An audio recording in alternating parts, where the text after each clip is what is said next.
Okay, I would like to demonstrate now one other use of this incredible product called the Multiply Straightener. Well, as you can know, this straightener, what it does is straightening and curling the hair. But, of course, in our company, we have found many uses to this product. For example, you can iron your shirt if you want. If you don't have time in the morning, you can plug it in into your device 12 volt in your car, and in front of the mirror, just ironing your shirt if you want over here with a Loctone. Also, you can iron yourself or just get warm and you feel like you are a little bit cold and you don't have air conditioning. Second different use, of course, if let's say you have a sandwich and you want to warm it up a little bit and you don't have any kind of toaster around, you can just use the Loctone or the Platon. Put the sandwich in aluminum foil, press it for a while, all the way, press it, press. Oh, it's getting hot, press, it's getting warmer, press. After maybe 15 minutes, you have incredible sandwich, hot and ready to eat. Bon appetit. Very hot. Very hot. אז האמת היא שזה ג'ובאני, וג'ובאני הוא איטלקי, שהיה דמות שנמצאנו בשוודיה. באותם ימים אני ושותף שלי עזבנו את תל אביב, אחרי תקרית לא נעימה שהייתה לנו בדרך לפתוח עסק. שותף שלי נעצר על סחר בסמים, סיפרנו לכולם שאנחנו הולכים לפתוח עסק, חתמנו כמעט על מסמכים, באותו יום שהיינו אמורים לסגור את העסקה, הוא נעצר על סחר בסמים, וטסנו לשוודיה. בשוודיה היינו צריכים זהות בדויה, בגלל שלא יכולנו לעבוד עם הזהות הישראלית שלנו. אז שם הגיע ג'ובאני לתקופה קצרה. אבל זה אמצע הסיפור. הסיפור מתחיל הרבה לפני. כשהייתי בן 21, כמו כל צעיר ישראלי, סיימתי את הצבא, והחלטתי שאני טס לניו יורק. אחרי מלחמת לבנון השנייה, אני באמת איבדתי קצת אמון בכל המערכת הממסדית של הצבא ושל המדינה. אני אמרתי לעצמי, כמו הרבה ישראלים, בואו קצת נצא מסיר הלחץ הים תיכוני של ארץ ישראל, ניו יורק הייתה יעד. כשהגעתי לשם, חייתי קצת בניו יורק, ועשיתי שם דברים לא כל כך קשרים בזמנים ההם. ואחרי תקופה מסוימת, ערב אחד אני מקבל טלפון, אני מביט במסך, ואני רואה מספר שאני לא מכיר. אני עונה, והכל מעבר לשני אומר, שלום מאור, ידידי היקר. ואני חושב לעצמי, מי קורא לי ידידי היקר? אף אחד לא קורא לי ידידי היקר. אני עושה לו, בסדר, מי זה? אז הוא אומר לי, מדבר שניאור. חשבתי, שניאור? איזה שם מוזר. מה זה שניאור? איזה שניאור? הוא אומר לי, שניאור תאיזי. שניאור תאיזי. חוזר אחורה בזמן, לתקופה שהייתי ילד קטן, בגיל 13, ואילך, תמיד היה מגיע לנו הביתה שליח של חב"ד, היה מגיע לנו למושב, רכב קטן, לבן, עם ארגז מאחורה, יורד, פורק 13 ילדים, כולם נראים אותו דבר, מגיע אלינו לחצר, שואל אם אנחנו רוצים להניח תפילין וכו'. בהתחלה, כמובן שאנחנו, אחרי שנה, שנתיים, זה כבר התחיל להיות מעצבן, אז אני ואחי תמיד היינו מתחבאים.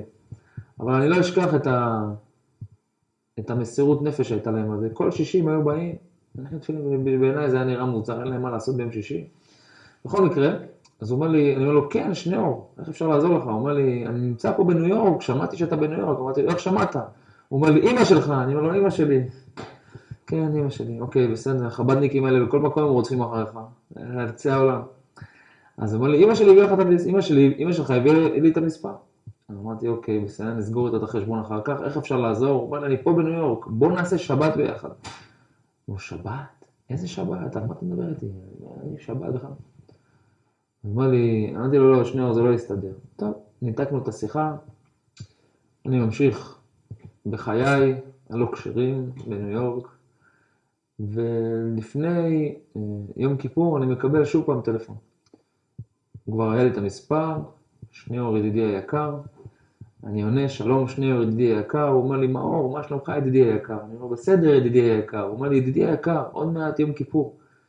בוא ל-770 בברוקלין, ונעשה כפרות.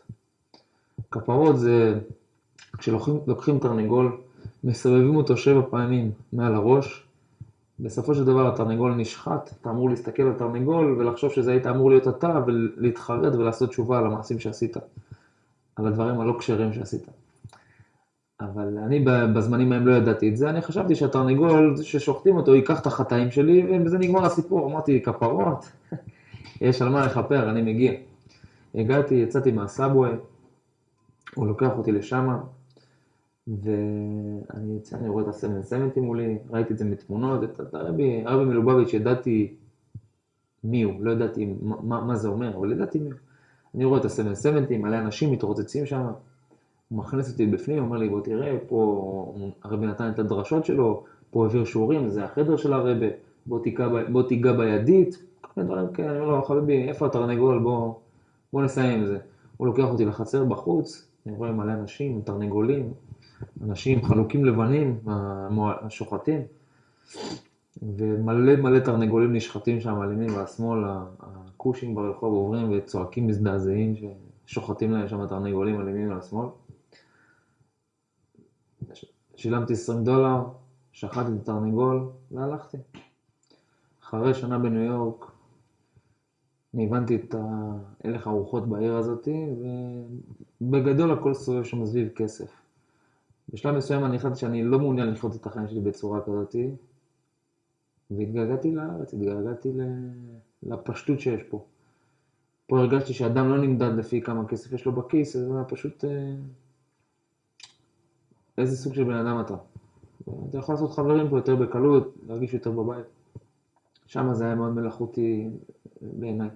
הגעתי לתל אביב, פגשתי חבר'ה שלי שבדיוק חזרו מדרום אמריקה, הם היו בקטע של להמשיך את המסיבה, וגם אני. אז המשכנו את המסיבה. ותל אביב זה מקום שאתה יכול להמשיך את המסיבה 24 שעות. בשלב מסוים החלטתי שאני רוצה לעשות מהמסיבה הזאת שאני חי את המקצוע שלי. אז נכנסתי לעבוד בחיי הלילה, התחלתי בתור ברמן בתל אביב, ונהייתי מאוד מצליח בזה. וכשהייתי ברמן אז קלטתי שאני רואה מאוד, מבין מאוד את הלך הרוחות בבר, במועדון, איפה שלא עבדתי, ורציתי שזאת תהיה הקריירה שלי. אז התחלתי לעבוד בזה, ונהייתי מאוד מצליח. ומסיבה אחת, היה עוד מסיבה, ופתאום אנשים מכירים אותך, ואתה הולך ברחוב, ואנשים אומרים לך שלום שאתה לא מכיר בכלל, ובנים ובנות, אתה יודע, אז זה נהיה מאוד, מאוד, מאוד נוח, מאוד חסר דאגות כזה, מאוד, ביום אתה נמצא בים, בערב אתה מבלה, הבילוי שלך זה העבודה שלך, אתה מרוויח מזה כסף, הכל טוב. והתחלתי לטפס ולטפס ולטפס ולעלות ברמת ההכרה וברמת המקצועיות שלי פה בתל אביב. אבל מה שעולה למעלה גם חייב לרדת למטה בסופו של דבר. אז הגיעה נקודת השבירה. יכולתי לעשות את כל החקירות האישיות שלי לגבי עצמי, לחפש את עצמי, מה שנקרא, בשפה של ימינו. כל עוד ידעתי שהבסיס שלי, היסודות שלי הם חזקים, והיסודות שלי זה היו המשפחה שלי. וכשאני יום אחד קיבלתי טלפון מאמא שלי שבישרה לי שהיא ואבא שלי מתגרשים, שם זו הייתה נקודת השבירה הראשונית, שהרגשתי שהכל לא כזה חלומי כמו שחשבתי. וקיבלתי את זה ברגשות מעורבים, מצד אחד זה קורה להרבה אנשים, מצד אחר זה היסודות שלי בכל מקרה. וזה היה סיפור לא כל כך פשוט, כי זה היו לי אחים קטנים, והם לקחו את זה קשה, ואני בתור הר בכור הייתי אמור להיות שם בשביל לשמש להם משענת, אבל לא הייתי שם. וזה מאוד הכניס אותי מאוד לסחרחורת של שאלות ותהיות לגבי עצמי, לגבי העולם. מה זה העולם הזה? למה אנשים מתחתנים? למה הם מתגרשים? כל מיני שאלות. ובאותו זמן מתחילה הצלילה שלי. עברתי באותו זמן עם חברה, עם בת זוג, ונפרדה ממני אחרי המקרה הזה. ואחרי שנפרדה ממני, ערב אחד נסעתי מהעבודה לשתות, ובדרך הזו נכנסה בי מונית, נהג מונית נכנס בי וזרק אותי על הכביש, האופנוע נהרס, ואני מרגיש שהקרקע מתחילה להישמט מתחת לרגליי. ואני שואל את עצמי, למה זה קורה? למה זה קורה? למה כל דבר קורה לי? האמת היא שבאותה נקודה ידעתי למה זה קורה לי. כששאלתי את עצמי למה זה קורה לי, ידעתי למה זה קורה לי. כי אני פשוט חייתי בצורה לא נכונה. אבל לא ידעתי איך לתקן את זה. פשוט ידעתי שאני חי לא נכון. זו הייתה הנקודה הראשונית שבו התבוננתי על החיים שלי ואמרתי, אוקיי, כל המסיבות האלה וכל כל מה שבא עם זה מסביב, והעבודה הזאת והאורח חיים הזה, הוא לא נכון, משהו שם לא נכון. אחרי שנהרס לי האופנוע, עברתי לנסוע על אופניים, וכשחברה שלי עזבה אותי, אז נשארתי לבד בדירה, אז יש לי אופניים ודירה, וכסף שהולך ואוזל, כי אין לי איך לשלם עליו. באותה תקופה פרצה המחאה החברתית, אנשים ירדו לרחוב למחות כנגד יוקר המחיה, וכשאין לך כסף ואין לך גם אופנוע, יש מחאה בחוץ, אז זו הזדמנות טובה לעזוב את הדירה, לקחת אוהל ולרדת גם כן לרחוב למחות. אז עזבתי את הדירה, לא היה לי כסף לדירה אחרת, שמתי אוהל בשדרות רוטשילד. בהתחלה היינו אני והאופניים והכלב, אז גם גנבו לי את האופניים, אז נשארנו רק אני והכלב, ואחרי כמה זמן גם הכלב נדרס. חולי, הוא היה כלב טוב. הוא נדרס, אז אתה שואל את עצמך, אוקיי, מה קורה? מה קורה פה? לאן כל הדברים האלה מובילים אותי? למה כל הדברים האלה קורים לי? אתה נשאר בלי כסף, בלי דירה, בלי חברה, בלי כלב, בלי אופניים ובלי אופנוע. מה נשאר? המהפכה החברתית הייתה תקופה מאוד מכוננת בחיים שלי, אבל כשהיא דעכה, היה צריך להמשיך להמשיך בחיים. אבל בהחלט הייתה נקודה שבו אמרנו, אוקיי, ככה אפשר יותר לחיות, וצריך להמשיך הלאה. קיבלתי טלפון מחבר שהזמין אותי אליו הביתה, לגור, ובעיקר בשביל לפתוח ביחד עסק. הוא הציע לי לפתוח איתו בר, על סמך היכרות משותפת שלנו קודמת. אני לא ממש הכרתי אותו בצורה קרובה, אבל ידעתי מי הוא, ידעתי שהוא מתעסק בחיי הלילה, ועוד הופתעתי שהוא נותן לי ככה להתארח אצלו. אבל כמובן שלא אמרתי לא, והתחלנו לעבוד יום וליל על התוכנית עסקית של הבר. וממש הקמנו צוות והבאנו אנשים ומצאנו נכס, וביום שהיינו אמורים לחתום את החוזה על הבר, על הנכס, הוא נעצר על סחר בסמים. מסתבר שהוא היה סוחר סמים, אני לא ידעתי, ובהשגחה פרטית ביום שהיינו אמורים לחתום על חוזה, הוא נעצר. אז אוקיי, אז אני ראיתי שדברים לא זורמים לכיוון שאני אמור ללכת בהם, אלא אנחנו לכיוון שאני רוצה ללכת בו, אלא מזרימים אותי פה לאיזשהו כיוון אחר. אך עדיין לא ממש הייתי מודע לדברים האלה. וכשהוא השתחרר מהמעצר, אז חשבנו לעצמנו, אוקיי, כבר סיפרנו לכולם שאנחנו הולכים לפתוח בר, ואנחנו כבר חברים וזה, אז איך אנחנו יכולים להראות את הפנים שלנו ברחוב, אחרי שסיפרנו לכולם שאנחנו הולכים לפתוח בר, ובסוף זה לא קורה. קיבלנו הצעה לטוס לשוודיה, להיות מעצבי שיער. ואז טסנו לשוודיה ונהייתי ג'ובאני. אחרי כמה חודשים של להיות ג'ובאני, התגלגלתי להיות עצמי שוב פעם. והחלטתי שאני חוזר חזרה לתל אביב. חזרתי לתל אביב, לספה של חבר שלי, במטרה לאסוף את עצמי ולהתחיל בתנועה חדשה לכיוון שיקום עצמי. ערב אחד, זה היה ערב שישי, ערב שבת, הלכנו ככה בסביבות הדירה שלו, ואני שומע שירה יהודית מאוד חזקה, בוקעת מאחד הבניינים. ואני לא יודע למה, אבל משהו בי אמר לי, אתה לא יכול להמשיך ללכת ברחוב מבלי להיכנס למקום הזה. אני אמרתי לחבר שלי, אתה רוצה להיכנס איתי? הוא אמר לי לא. אמרתי שאני חייב להיכנס. נכנסתי לשם, מבלי שום סיבה מסוימת, אחרי הרבה זמן שלא הייתי בבית כנסת, פשוט נכנסתי לשם וישבתי שם, פשוט הרגשתי את הנשמה שלי. זה היה מעבר להבנה. ושם זה התחיל לחלחל, ההכרה הזאת שיש פה איזה משהו שעדיין לא בדקתי אותו כמו שצריך. בדקתי הרבה דברים בחיפוש העצמי שלי, אבל את זה עדיין לא בדקתי. הייתי בהודו, הסתובבתי, בדקתי כל מיני חוכמות העולם, בודהיזם, קראתי הסוד, התשובה, אבל עדיין ביהדות שלי עוד לא נגעתי. זה לא חדר לי עדיין למציאות, אלא רק זה התחיל להיות בסביבה. התחלתי להתעניין בזה. מצאתי דירה, אמנם הייתי חסר הכל, אבל מצאתי דירה ברוטשילד. עברתי לשם והתחלתי להתארגן על החיים שלי. אמנם לא היה לי הרבה כסף, אבל האמנתי שיהיה בסדר. בהתחלה לא היה כל כך בסדר. יום אחד קיבלתי טלפון מהמנהל בנק, חזרו לי כל הצ'קים של השכר דירה, הבעלת בית איימה לסלק אותי, חובות לחברת טלפון, חובות לביטוח לאומי. אני כבר לא ידעתי מה לעשות ביום אחד, אני כבר ראיתי כמה שאני מנסה לחלץ מהבוץ, אני לא מצליח.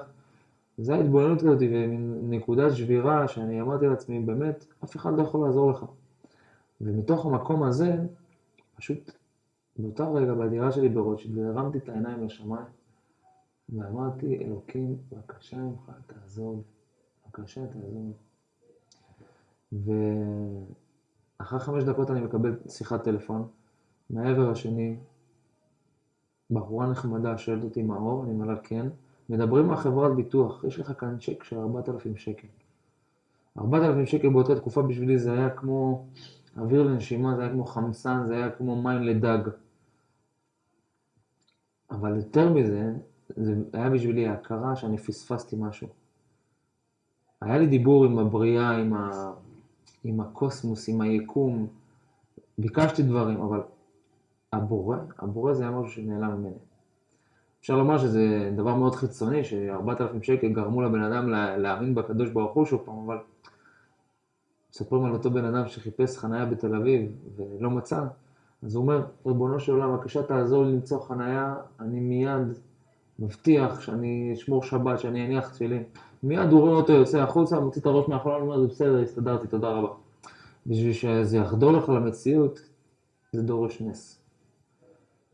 וזה היה נס בשבילי. אחרי שראיתי במוחש שהקדוש ברוך הוא מראה לי את הדרך בצורה מאוד ברורה, אני החלטתי שאני נכנס יותר לתוך עולם היהדות. הייתי יושב שעות ופשוט לומד תורה, בהתחלה עם עצמי בבית, ואז עם חברים, ואז התחלנו שיעורי תורה אצלי בבית, עם חברים, ובתוך הזמן הזה הרגשנו שאנחנו צריכים מישהו שילמד אותנו, ואחד החברים היה מניח תפילין אצל כל יום שישי לדיזינגוף סנטר אצל שליח חב"ד, והוא שאל אותו אם הוא יכול לבוא ללמד אותנו, אז הוא בא אלינו לדירה והתחיל לעשות לנו שיעורי תורה בדירה, והתחיל להיות אצלנו ממש עניין בדירה של שיעורי תורה, זה היה נקרא חברותא, חברותא של ימי רביעי. אז במקום להזמין אנשים למסיבות, הייתי מזמין אותם עכשיו לשיעורי תורה. החלטתי שאני מתחיל לשמור מצוות, והפסקתי לעבוד בשבת, ושבת אחת שהייתי במושב, החלטתי שאני הולך לבית הכנסת. והלכתי לבית הכנסת ואני נכנס בפנים ואני רואה שם את אותו שניאור מניו יורק. יושב שם ומסתכל עליי ומחייך. הוא פשוט חיכה. הוא ידע שזה יבוא כי מספרים על צייד שרצה לצוד איזשהו דוב, ולדוב היה ישן את השנת חורף שלו במערה. אז בשביל להעיר אותו, הוא שלח את הכלב שלו, כלב של הצייד, הוא שלח אותו לתוך המערה. הכלב נתן ביס לדוב, הדוב עשה תנועה חדה, הכלב ברח החוצה. ככה 3 פעמים. בפעם השלישית הכלב נתן לו ביס חזק מאוד, הדוב התעורר, רץ אחרי הכלב החוצה, הצייד עמד שם, חיכה לדוב שיצא החוצה, והוריד אותו. אותו דבר הרבי שלח שליחים לכל העולם, להעיר יהודים, להציק להם, בוא תניח תפילין, בוא תקיים מצווה, בוא תלמד תורה. בשביל מה? בשביל להעיר אותו מהשינה שבו נמצא. ואז בסופו של דבר שהוא גם מצליח לתפוס אותו ולהביא אותו לסמנטי או לבית חב"ד, שם הרבי תופס אותו. זה לוקח שנה, לוקח 2, 3, 10 שנים, בסופו של דבר זה קורה. הנשמה של היהודי נדלקת בזכות הרבי. בתוך כל זה, עדיין אני לא עוזר את הברים, אני עובד בברים, ויותר מזה גם פתחנו בר, אבל הפעם את השיעורי תורה שהיינו עושים אצלי בדירה, לקחנו לתוך הבר. וזה היה הבר התל אביבי הראשון שנעשו בו שיעורי תורה. בקומה העליונה הייתה מוזיקה, בקומה התחתונה היו שיעורי תורה. זו הייתה הצלחה גדולה מאוד. אבל לצד המוזיקה שהיינו עושים, לצד השיעורי תורה, גם היינו עושים שם הופעות. עשינו יותר מדי רעש לשכנים, והציעו לנו צו סגירה. זו הייתה הפעם הראשונה ששמחתי שסוגרים לי בר. אני נכנסתי לישיבה, ואחרי שנה בישיבה הכרתי בשידוך אישה מקסימה, שלה היום אני נשוי, ברוך השם. This is my בעל תשובה story.